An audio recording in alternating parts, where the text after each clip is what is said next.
तो ध्यान से इस वीडियो को देखना और बाद में हम डिसाइड करेंगे, कंक्लूजन पे पहुंचेंगे कि हमें नेटवर्क मार्केटिंग करनी चाहिए नहीं करनी चाहिए।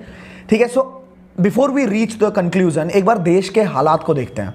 अभी देश में जो माहौल चल रहा है उसको एक बार देखते हैं। आपको सबको पता है ये बात कि हैशटैग मोदी रोजगार दो ये ट्विटर पे ट्रेंड कर रहा है। ठीक है, लाखों लोगों ने ट्वीट किया, रिट्वीट किया, शेयर्स किए एंड पूरा का पूरा जो हमारे भारत का यूथ है ना वो इसके समर्थन में है। और मैं खुद बोल रहा हूं, मैं खुद इस चीज के समर्थन में हूं। आपको सैलरी सम्मानजनक लगती है? बिल्कुल नहीं।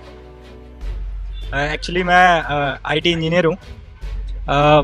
अगर यूएस के मुकाबले देखा जाए तो हमें शायद मेरे हिसाब से 10% ही सैलरी मिलती है। अभी आप क्या करते हैं? अभी मैं मतलब इंजीनियरिंग करके अभी सेल्सफोर्स डेवलपमेंट में काम कर रहा हूँ, जॉब कर रहा हूँ मैं। ग्राउंड रियलिटी यही है कि हमें दिखाया जाता है कि आईटी फील्ड में आगे जाके बहुत पैसा है, 1 लाख 2 लाख सैलरी मिलती है ये वो, बट रियलिटी कोई नहीं बताता है कि एग्जैक्ट क्या है।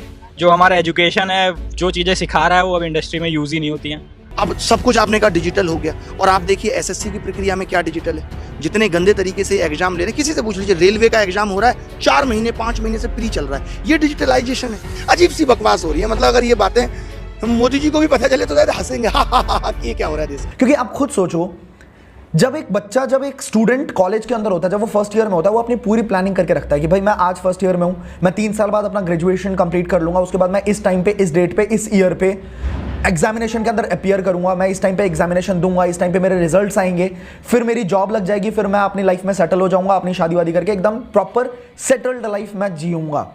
बट जब इस तरह की चीजें होती है ना कि 2-2 साल एग्जामिनेशन के रिजल्ट पोस्टपोन किए जाते हैं, कोई अता पता ही नहीं होता कि भाई एग्जामिनेशन का रिजल्ट आएगा भी नहीं आएगा, फिर होता क्या है कि वो स्टूडेंट की पूरी लाइफ, पूरा फ्यूचर धुंधला सा हो जाता है। उसको समझ नहीं आता कि अब मुझे करना क्या है, मुझे क्या करना चाहिए, राइट। लेकिन उसी टाइम पे उस स्टूडेंट को ये समझ नहीं आता कभी भी कि मुझे बी प्लान हमेशा रखना चाहिए था, मुझे बैकअप प्लान हमेशा तैयार रखना चाहिए था अपने साथ। कोई दिक्कत नहीं है, मैं आपको थोड़ा सा डेटा बताता हूं। आप मुझे एक काम करना, आप सब मुझे कमेंट सेक्शन के अंदर एक चीज लिख के बताओ कि आपके एजुकेशन के ऊपर जितना भी इन्वेस्टमेंट हुआ है, ठीक है, पेरेंट्स ने किया है, जो भी इन्वेस्टमेंट किया है वो कितना अमाउंट था लमसम।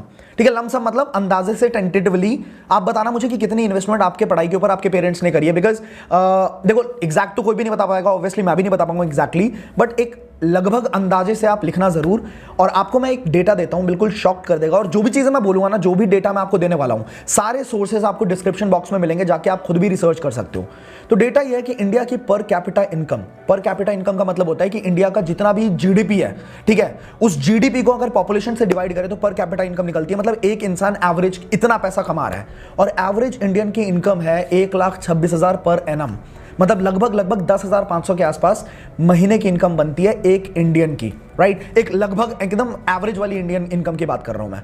अब आप सोचो, अगर हमारे एजुकेशन के ऊपर 15 लाख 20 लाख रुपए इन्वेस्ट हो चुके हैं और वहां पे पर कैपिटा इनकम निकल के आ रही है 10,000, तो लगभग 0.5% के आसपास हमारे को मंथली इंटरेस्ट आ रहा है।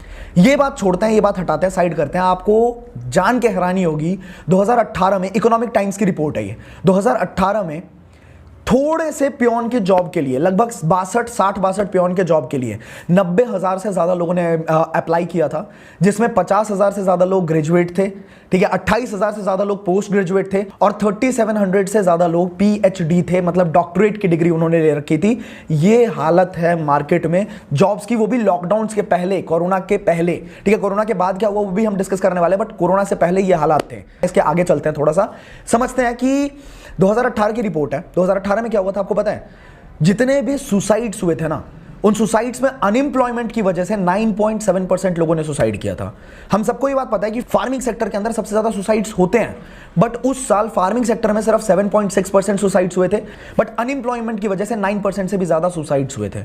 मतलब अनएम्प्लॉयमेंट की वजह से जहां पे 12,000 लोगों ने सुसाइड किया था, वहीं पे 10,000 लोगों के सुसाइड्स हुए थे फार्मिंग सेक्टर की वजह से। अब मुद्दे की बात ये आती है कि इतनी बुरी हालत है क्यों? क्या यूथ में टैलेंट नहीं है, यूथ में पोटेंशियल नहीं है, क्या यूथ के अंदर कैलिबर नहीं है? मैं बता रहा हूं, यूथ में इतना टैलेंट है ना, भारत के यूथ में इतना टैलेंट है, अगर उसको मौका मिल गया, प्लेटफॉर्म मिल गया, अपॉर्चुनिटी मिल गई, वो तगड़ा मतलब ब्लास्ट कर सकता है। इतना ज्यादा पोटेंशियल है हमारे यूथ में, बट प्लेटफॉर्म की कमी है। इसके आगे चलते मैं आपको बताता हूं कोरोना वायरस के अंदर क्या हुआ। कोरोना वायरस के लॉकडाउन के बाद इंडिया की हालत जो हुई, होटल इंडस्ट्री की अगर हम बात करें, हॉस्पिटैलिटी इंडस्ट्री की अगर बात करें, तो 38 लाख से ज्यादा लोगों ने जॉब लूज किया।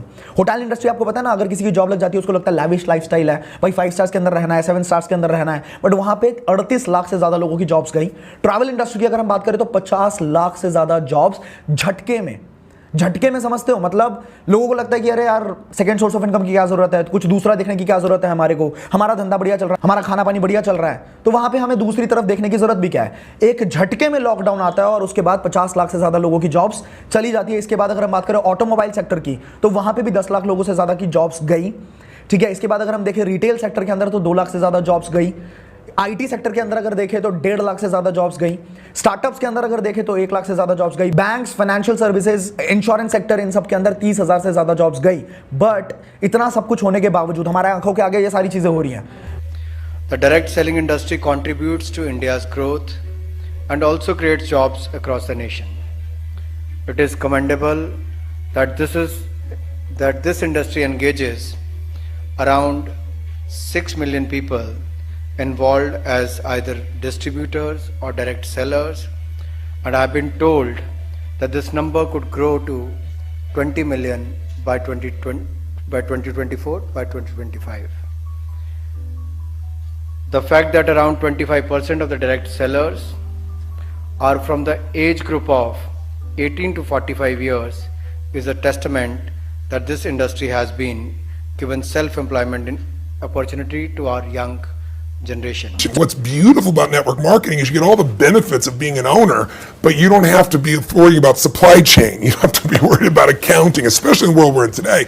And so I think network marketing is amazing. I mean, we were involved with network marketing once with a cosmetics company in the UK, and we would have a dinner every year with all these young entrepreneurs from all over the country. So I'm a tremendous believer in network marketing, and I'm a great believer in entrepreneurs. I think all the future jobs in the next 20 or 30 years will be created by network marketing entrepreneurs and other entrepreneurs around the world. आज अगर आप MLM में सफल नहीं भी हो, कभी भी सफल ना हो, आप पक्का विफल हो जाएं तो भी MLM जरूर ज्वाइन करना चाहिए। अगर आपको कभी भी सफलता नहीं मिलती, कोई बात नहीं, MLM जरूर ज्वाइन करना चाहिए।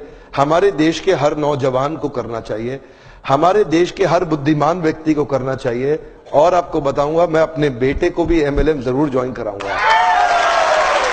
मैं ऐसा, उसकी मर्जी है, अगर वो नहीं रहना चाहता नहीं रहेगा, लेकिन एक बार अपने प्रेम से उसको विश्वास दिला के कुछ महीनों के लिए तो जरूर ज्वाइन कराऊंगा। अगर आप विफल हो जाए ना तो भी कोई बात नहीं, उम्र की शुरुआत के समय में किसी एक अच्छी कंपनी को पकड़ के MLM जरूर ज्वाइन कर लो। विफल होने में भी कोई समस्या नहीं, क्योंकि वहां पे लर्निंग आपके लिए बहुत हो जाएगी। ये इंडस्ट्री आपको अंदर से ताकतवर बना देगी, जिंदगी में कहीं भी जाओगे उसका लाभ प्राप्त करोगे। तो आगे बढ़ते हैं। नेटवर्क मार्केटिंग अगर सही इंडस्ट्री होती है ना, तो गवर्नमेंट के गाइडलाइंस लॉन्च हो जाते हैं, और इसके अलावा गाइडलाइंस 2016 में लॉन्च हो चुके होते हैं। और अगर लॉन्च हुए हैं तो मैं आपको PDF भी दे देता डिस्क्रिप्शन बॉक्स में, आप वहां से डाउनलोड करके पढ़ भी सकते थे कि क्या सच में लॉन्च हुए हैं। और सही बात यह है कि लॉन्च हुए हैं। अगर नेटवर्क मार्केटिंग इंडस्ट्री सच में बढ़िया होती तो कोई दिल्ली यूनिवर्सिटी जैसी ऑर्गेनाइजेशन होती, ठीक है, जो कि अपने कॉमर्स वाले स्टूडेंट्स को बाकायदा अपने सिलेबस के अंदर पढ़ा रही होती कि नेटवर्क मार्केटिंग एक सब्जेक्ट है। अगर सही इंडस्ट्री होती तो ऐसा होता, लेकिन है क्या? हाँ जी, बिल्कुल है, बिल्कुल है, ठीक है। नेटवर्क मार्केटिंग के बारे में अगर मैं बताऊं, एक मामूली सा इंसान, एक बिल्कुल बच्चा, 19 साल का लड़का, वो जिसको एक 5,000 के मतलब ऑफिस का भी खर्चा नहीं उठा सकता था, वो आज के टाइम पे वो 5 स्टार्स के अंदर रहता है। आज के टाइम पे 5 स्टार्स के अंदर जाने से पहले उसको सोचना नहीं पड़ता। आज के टाइम पे एक ट्रिप लेके गया था, मनाली के अंदर ट्रिप लेके गया था, और लगभग 4-4.5 लाख रुपए खर्च कर दिए, पूरी टीम को पूरी तरीके से स्पॉन्सर ट्रिप दी थी, ठीक है। एक लड़का इतनी सारी चीजें नहीं कर पाता। इसके अलावा मैं आपको बात बताऊं, एक लड़का 500 रुपए से 60 लाख तक की जर्नी को कवर नहीं करता। भरोसा नहीं हो रहा है ना, भरोसा नहीं हो रहा है ना। मुझे पता है हमारा भारत महान है, ठीक है, हमारा भारत इतना महान है कि यहाँ पे अगर बोल दिया जाए ना कि भाई सांप दूध पी रहा है, तो बच्चा दूध पिए ना पिए कटोरा लेके पहुंच जाएंगे सांप को दूध पिलाने के लिए, पूरी भीड़ लग जाएगी। अगर ये बोल दिया जाए कि गणेश जी लड्डू खा रहे हैं, तो लड्डू पूरी दुनिया खिलाने पहुंच जाएगी उनको। बट ये बोला जाए कि पैसे आते हैं, सच में आते हैं। एक इंसान चीख चीख के बोल रहा है, यूट्यूब पे खुले में बोल रहा है, ठीक है, कि पैसे आते हैं, वाइट पैसे आते हैं, बट भरोसा नहीं होगा। तो एक काम कर लेना, आई बटन पे लिंक दे दूंगा, आई बटन मतलब यूट्यूब पे कॉर्नर पे दिख रहा होगा, लिंक दे दूंगा, जाके उस वीडियो को देखना, आपको खुद समझ आ जाएगा कि आते हैं या नहीं आते। और एंड में मैं यही बात बोलूंगा, 2 तरह की इंडस्ट्री है यूट्यूब के ऊपर। यूट्यूब के अंदर एक इंटरटेनमेंट इंडस्ट्री है, एक इंफोटेनमेंट इंडस्ट्री है। अब इंटरटेनमेंट वाला इंसान जब इंफोटेनमेंट में घुसने की कोशिश करता है और जो इंसान उसने कभी भी किसी बिजनेस के ऊपर बात नहीं करी हो, वो बिजनेस के ऊपर ज्ञान देना शुरू करता है, तो वहां पे आपको समझना चाहिए कि आपको उसकी इंफॉर्मेशन लेनी है या नहीं लेनी है, उसकी क्रेडिबिलिटी कुछ है या नहीं है। ये टोटली आपके ऊपर है, ठीक है। जिसने जो काम किया होगा वही उसी के बारे में आपको बता सकता है। जिसका काम उसी को साजे और करे तो ठेंगा बाजे। तो अगर आपको अच्छी लगी ये वीडियो, आप अपनी पूरी टीम के साथ शेयर कर सकते हैं इस वीडियो को, उन लोगों के साथ शेयर कर सकते हैं जो लोग हमेशा यही बात बोलते हैं कि नेटवर्क मार्केटिंग कभी